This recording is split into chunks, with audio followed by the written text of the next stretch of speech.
Hello everyone, welcome to SSC education hub.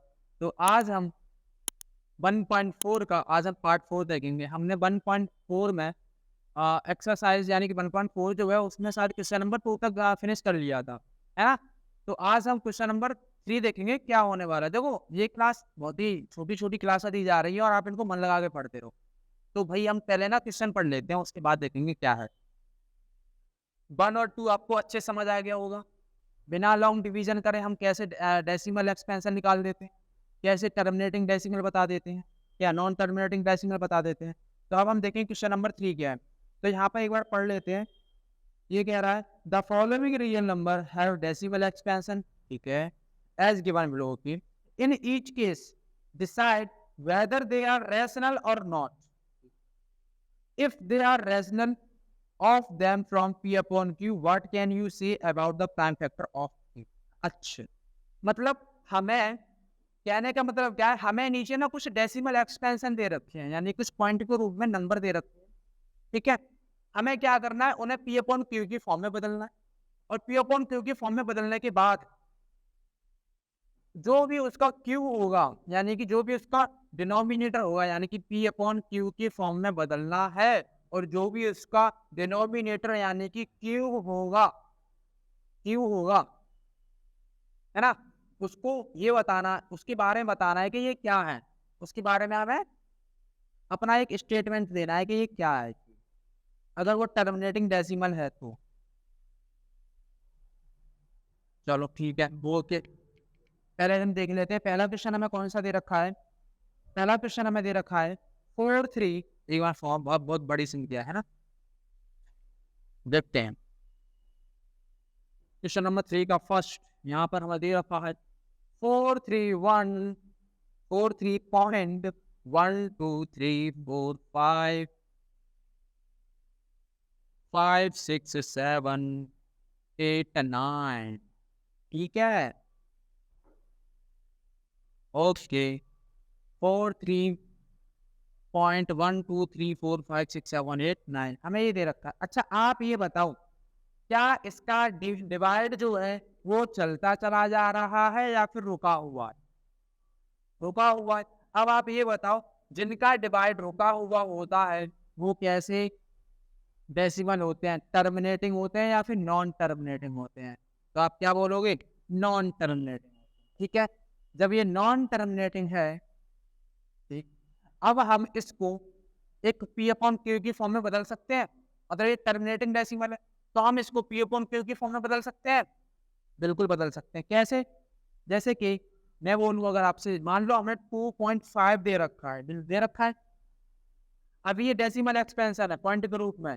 अब मैं इसके पी अपॉन क्यू की यानी कि रैशनल नंबर के फॉर्म में बदल सकता हूँ। बिल्कुल बदल सकता हूँ। कैसे, 2.5 लिखा है तो मैं क्या करूंगा, यार 2 और 5 लिखूंगा, पॉइंट हटा दूंगा। कितने डिजिट बाद पॉइंट था, एक डिजिट बाद पॉइंट था। तो मैं क्या करूंगा, 1 के पीछे उतने ही क्या लगा दूंगा, 0 लगा दूंगा। तो ये क्या बन गया, एक पी अपॉन क्यू की फॉर्म में बदल गया। अब ऐसे ही हमें इसको बदलना है, तो कैसे, देख लेते हैं एक बार। यहाँ पे हम लिख देंगे 4 3, पूरा लिख देंगे 1 2 3 4 5 6 7 8 9। अब आप ये बताओ कितने डिजिट बाद पॉइंट था, 1 2 3 4 5 6 7 8 9 9। तो हम क्या करेंगे, 1 के पीछे उतने ही क्या लगा देंगे, 0 लगा देंगे। 1 2 3 4 5 6 7 8 9 9 0 हो गए। ठीक है, हो गया। ठीक, अब हमें इसके क्यू के बारे में ये बताना है। क्या, अब हमें इसके क्यू के बारे में बताना है। ठीक है, तो कैसे, अब आप एक काम करो, कैसे बताओगे, क्यू यानी जो डिनोमिनेटर है ना, इसको उठाओ इधर। 5 6 7 8 9, इसके प्राइम फैक्टर करना स्टार्ट करो। कितना, अब 8 0 रह जाएगा। 4 5 6 7 8, ठीक है। फिर कितना हो जाएगा, 2 2 जा 4 2 5 जा, अब 7 0 रह जाएगा। वो 8 1 वो 1 2 3 4 5 6 7 0। अब फिर कट जाएगा क्या, 2 से कट जाएगा। 2 1 जा 2 2 जा 4, और यहाँ क्या हो जाएगा, 2 1 जा 2 2 2 जा 4, यहाँ हो जाएगा 2 5। ठीक है, अब कितने जीरो रह गए? 6 जीरो। हमने 6 जीरो लिख दिए। ठीक, अब फिर काट दो इसको। 2 5 जा 10 और अरे 2 5 जा 10 को 2 6 12, 2 2 जा 4, 2 5 जा 10 हो गया। कितने जीरो रह गए? 5 5 जीरो लिख दो इधर। 2 3 जा 6, 2 1 जा 2, 2 2 जा 4, 2 5 जा, अब कितने जीरो रह गए? 4। ठीक है, अब फिर काट दो। 2 1 जा 2, 2 5 जा 10, 2 5 जा 10 और 2 6 जा कितना हो जाएगा? 12, 2 2 जा 4, यहाँ कितना आ जाएगा? 5। अब कितने जीरो रह जाएंगे इधर? 3 जीरो रह जाएंगे। ठीक है, अब फिर इधर देखो। और कट जाएंगे, वैसे तो बहुत बड़ा हो जाएगा यार। 7 यहाँ पर 16 यानी कि 8 हो जाएगा। ठीक है, 8 हो गया। 2 1 जा 2, 2 2 जा 4 और यहाँ हो जाएगा 10 और 2 जीरो रह गए। बिल्कुल रह गए। फिर काट दो इस 8 से।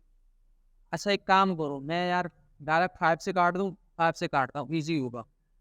5 1 जा 5 और यहाँ पर 28 है, यहाँ 3 हो जाएगा। 6 1 हो जाएगा यानी कि 2 और 25 यानी 5 और डबल जीरो लग जाए।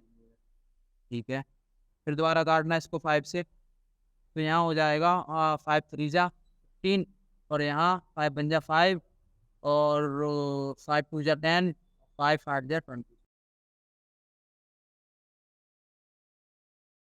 बहुत बड़ा हो जाएगा भैया, ये ना बहुत बड़ा हो जाएगा। लेकिन ना आप करके देख लेना क्या, कि ये जो चीज आएगी ना, यानी इसके जो फैक्टर होंगे वो 2 और 5 के नंबर में ही आएंगे। यानी कि 2 और 5 के अलावा कोई तीसरा फैक्टर आपको देखने को नहीं मिलेगा। 2 की फॉर्म में और 5 की फॉर्म में। यानी कि कहने का मतलब ये है, कितने बार 2 है? मैनी टाइम्स 2 है ना, कई बार 2 लिखा हुआ है। तो क्या क्या कह देंगे इसको? तो 2 की पावर m और 5 भी क्या होगा? मैनी टाइम्स देखने को मिलेगा आपको, तो हम बोल देंगे 5 की पावर n के रूप में इसके फैक्टर देखने को मिलेंगे। ठीक है, तो मैं ज्यादा नहीं कर रहा, देखो टाइम नहीं होता ना। आपको और भी क्वेश्चन बताने हैं, आप खुद करके देख लें। लेकिन मैंने मोटा मोटा ये बता दिया कि अब इसके जो फैक्टर होंगे ना, या तो वो 2 की पावर m के रूप में आएंगे या 5 की पावर n के रूप में आएंगे। इन दोनों के अलावा आपको कोई तीसरा टर्म यानी कि कोई तीसरा नंबर देखने को नहीं मिलेगा। ना 3 देखने को मिलेगा, ना 2 देखने को मिलेगा, 7 देखने को मिलेगा, ना 9, कुछ नहीं देखने को मिलेगा। केवल ये और ये होंगे। ठीक है, तो मैं इसके यानी कि अब क्या हो गया, ये पी अपॉन क्यू हो गया। और क्या कह रहा था वो हमें, कि जो इसका डिनोमिनेटर जो क्यूब होगा ना, उसके बारे में आप बताओ क्या कह सकते हो, स्टेटमेंट दो। हम बोल देंगे कि क्या, कि जो प्राइम फैक्टर होंगे ना, प्राइम फैक्टर ऑफ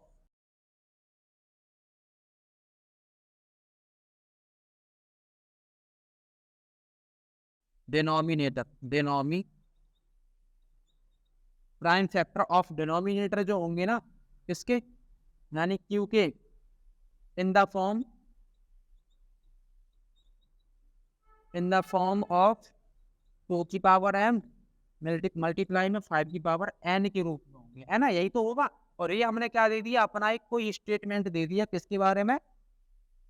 क्यू के बारे में। यहाँ पर कोई डेसिमल एक्सप्रेशन था, हमने पी अपॉन क्यू की फॉर्म में यानी रैशनल नंबर्स में बदल दिया। फिर हमने उसके क्यू के बारे में क्या स्टेटमेंट दे दिया, कि ये स्टेटमेंट दिया कि इसके जो प्राइम फैक्टर होंगे वो 2 की पावर m, 2 की पावर कुछ m रखते होंगे और 5 की पावर कुछ n के रूप में होंगे। ये था स्टेटमेंट और यही पूछा था।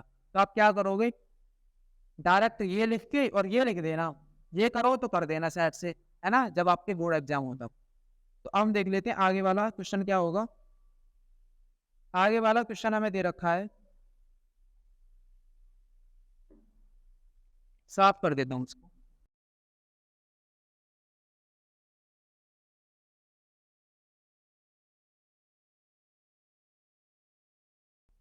हमारे पास क्वेश्चन हमें दे रखा है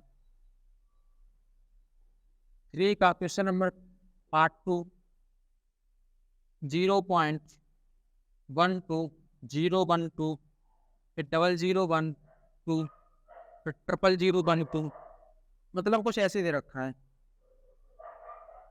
ठीक है, फिर 4012, फिर यानी कि डॉट डॉट डॉट डॉट। ठीक, तो आप पहले तो ये बताओ, क्या इसका जो डिवाइड है वो रुका हुआ या फिर चलता चला जा रहा है? आप क्या बोलोगे, सर जो डिवाइड है वो कैसा चला जा रहा है, चलता चला जा रहा है, ठीक है। और जिनका डिवाइड चलता चला जाता है वो कैसे मतलब टर्म वो डेसिमल एक्सपेंशन होते हैं, वो नॉन टर्मिनेटिंग डेसिमल एक्सपेंशन होते हैं। जब ये नॉन टर्मिनेटिंग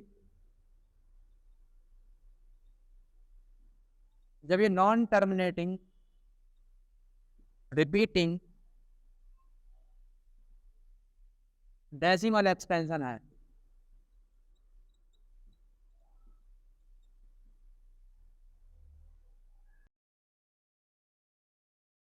डेसिमल एक्सपेंशन है, जब हम इसे पी अपॉन क्यू की फॉर्म में बदल लेंगे, पहली बार तो इसको ना बदलने बहुत टाइम लगेगा, लेकिन अगर हम बदल भी लेते हैं तो आप ये बताओ कि जो जो इसका डिनोमिनेटर यानी कि जो क्यू होगा वो 2 और 5 की फॉर्म में आएगा, कुछ ऐसे आएगा, q इक्वल टू 2 की पावर m एंड 5 की पावर n के रूप में आएगा? नहीं आएगा। क्यों नहीं आएगा? पहली बात तो अगर ये टर्म अगर 2 की पावर m वो 2 और 5 अगर होती है इसके फैक्टर, अगर इसके फैक्टर क्या होते 2 और 5 होते, 2 5 होते या केवल 2 होता या केवल 5 होता, तो ये कैसा एक्सपेंशन होता? तो मतलब ये कैसा डेसिमल होता? तो ये टर्मिनेटिंग डेसिमल होता। अब तो हमें यहीं से कंफर्म हो गया कि जब ये टर्मिनेटिंग डेसिमल एक्सपेंशन नहीं है, वो नॉन टर्मिनेटिंग डेसिमल एक्सपेंशन है, तो इसका क्या मतलब है कि जो इसका वो क्यू जो होगा वो कैसा होगा? वो 2 और 5 की फॉर्म में नहीं होगा, कुछ और भी होगा। समझ गए आप? तो ये कैसा, हम यहीं पर इतना लिख देंगे कि non terminating repeating decimal expansion है, इसीलिए हम इसको डिफाइन नहीं कर सकते। तो हम आगे वाले क्वेश्चन की तरफ बढ़ते हैं। आगे क्या है?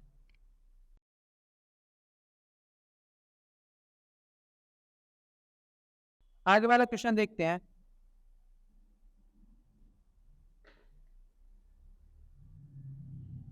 क्वेश्चन नंबर 3 का पार्ट 3, 4 3.123 4 5 6 7 8 9 और इनके ऊपर क्या लगा हुआ है? बार। तो पहले तो हमें इनको डेसिमल एक्सपेंशन से किस में बदलना है? रैशनल नंबर यानी पी अपॉन क्यू की फॉर्म में बदलना है। उसके बाद हमें उसके डिनोमिनेटर यानी क्यू के बारे में बताना है कि क्या हो सकता है, ठीक है। तो पहली चीज, आपने शायद अगर आप 9th में पढ़ के आए होगे तो शायद 1.3 या 1.2 एक ऐसी एक्सरसाइज है जहां आपको ये देखने को मिला होगा कि 0.1 पर बार हो तो हम इसे पी अपॉन क्यू की फॉर्म में कैसे बदल सकते हैं, ठीक है। तो आप क्या करते थे वहां पर कि जो भी आपको नंबर दे रखा होता था तो आप क्या करते, इसको ना एक्स टेक पर मानते थे, फिर दूसरे स्टेप में क्या करते, फिर 1 को खोल देते थे ऐसे करके, ठीक है। तो ये क्या हो जाता है, ये इक्वेशन नंबर फर्स्ट हो जाता था। और आप क्या करते, कितने डिजिट बाद पॉइंट है? 1 डिजिट बाद। अगर एक डिजिट बाद पॉइंट है तो आप क्या करते कि 10 का मल्टीप्लाई करवा देते थे। यहाँ पे लिखते थे मल्टीप्लाई बोथ साइड। मल्टीप्लाई क्या करते, बोथ साइड। तो यहाँ पर किसका? ऑफ 10, ठीक है। तो यहाँ क्या हो जाता, 10x। यहाँ पर क्या हो जाता था, अगर हम 0.111 डॉट डॉट डॉट में अगर हम मल्टीप्लाई करें 10 का, तो क्या होगा, जो मल्टीप्लाई जो होगा ना 10 का, वो एक पॉइंट कहाँ चला जाएगा, आगे बढ़ जाएगा, तो 1 हो जाएगा, ठीक है। ओके, अब ये इक्वेशन नंबर 2 हो जाती थी। मैं ये फॉर्म बता रहा हूँ कि आप इसको एक रैशनल नंबर्स में कैसे बदल सकते हो, और यही चीज मैं इससे कनेक्ट करूंगा तो आपको बहुत अच्छे से समझ आएगी, ठीक है। तो कैसे, अब क्या करेंगे, हम यहाँ पर करवाते थे हम subtract subtract subtract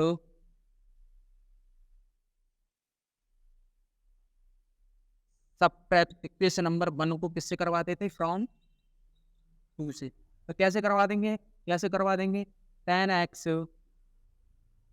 equal 1.1 dot dot dot dot dot, यहाँ हो जाता x, क्या हो जाता 0.1111, और क्या करवाते हैं माइनस, यहाँ हो जाएगा 9x, और यहाँ क्या हो जाएगा, ये सब बन जाएगा 0, यहाँ हो जाएगा 1, और यहाँ x की वैल्यू क्या निकल आएगी, 1/9।